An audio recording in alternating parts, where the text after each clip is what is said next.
Merci. Question de Monsieur Guillaume Chevrollier à Monsieur le ministre du Travail, de l'Emploi, de la Formation professionnelle et du Dialogue social. Merci Madame la Présidente, Monsieur le Ministre, mes chers collègues.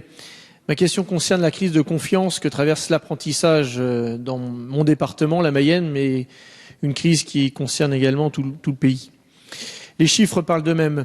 Le nombre de contrats d'apprentissage ne cesse de baisser depuis quelques années, moins 8% en 2013, moins 3% en 2014, et les chiffres du premier trimestre sont inquiétants.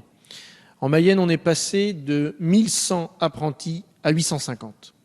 Voilà encore une promesse du président de la République qui ne sera pas tenue, les 500 000 apprentis en 2017. Le gouvernement a cassé la machine en supprimant brutalement l'indemnité compensatrice forfaitaire en 2013. Depuis quelques semaines, il est vrai, le gouvernement tente de renverser la tendance en multipliant les effets d'annonce. On entend désormais beaucoup parler de l'apprentissage, c'est une réalité. Mais les mesures récemment annoncées ne font que renforcer l'illisibilité du système. Alors que le chômage des jeunes est de 22%, alors que les entreprises peinent à recruter du personnel compétent et qualifié, le gouvernement a coupé les ailes d'un dispositif efficace qui amène des jeunes à l'emploi et rapproche le monde de l'éducation et celui de l'entreprise. Monsieur le ministre, comment les entrepreneurs peuvent-ils avoir confiance alors que les dispositifs changent sans arrêt là où il faudrait de la stabilité? Comment ne pas reculer quand les contraintes s'accumulent? Comment recruter alors que les carnets de commandes sont peu remplis et que la conjoncture est préoccupante? Comment recruter un apprenti dans sa PME quand on sait que cette démarche peut occasionner des contrôles parfois excessifs de l'administration, notamment l'administration du travail? Comment gérer un CFA quand les dotations varient sans cesse au gré du nombre d'apprentis? Beaucoup de questions, Monsieur le ministre, qui appellent des réponses claires. Vous avez, votre gouvernement a maltraité l'outil précieux qu'est l'apprentissage. Il a bien du mal à se rétablir. Monsieur le ministre. Madame la Présidente, Mesdames et Messieurs les députés, Monsieur le député Guillaume Chevrollier, l'évolution des entrées en apprentissage s'explique principalement par la conjoncture économique. Tout d'abord, lorsque l'activité baisse fortement, les recrutements en apprentissage reculent.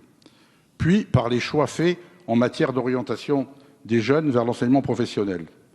D'autres facteurs ont leur rôle également, l'évolution du cadre réglementaire, mais aussi les freins de nature psychologique, avec notamment la réserve des employeurs à recruter des jeunes peu expérimentés.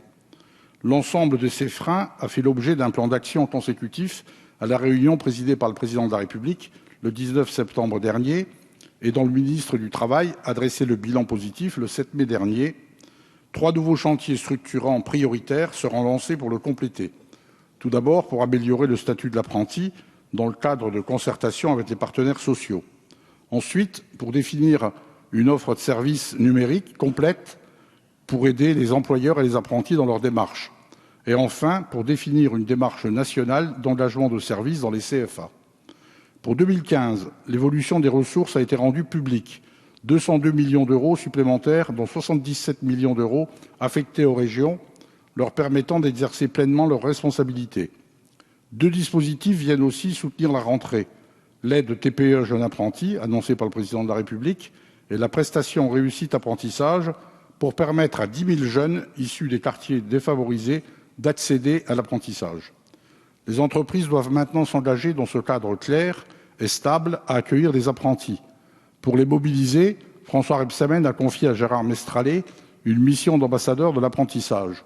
Et les acteurs des territoires seront amenés à se mobiliser pour prospecter les entreprises. Vous le constatez, l'engagement du gouvernement est volontariste et à la hauteur des enjeux que porte l'apprentissage. Je vous remercie. Merci. Monsieur Chevrollier, non, vous ne reprenez pas la parole. Je remercie Monsieur le ministre pour les propos qu'il rapporte de son collègue Rebsamen. Cela étant, ça ne fait que confirmer le constat quand même d'une baisse des apprentis dans notre pays, une conjoncture qui est aussi due à la responsabilité de votre gouvernement, donc des mesures annoncées, mais on attend des résultats concrets dans les territoires et notamment les jeunes qui étaient censés être la priorité de ce quinquennat, qui eux sont à la peine au niveau de l'emploi.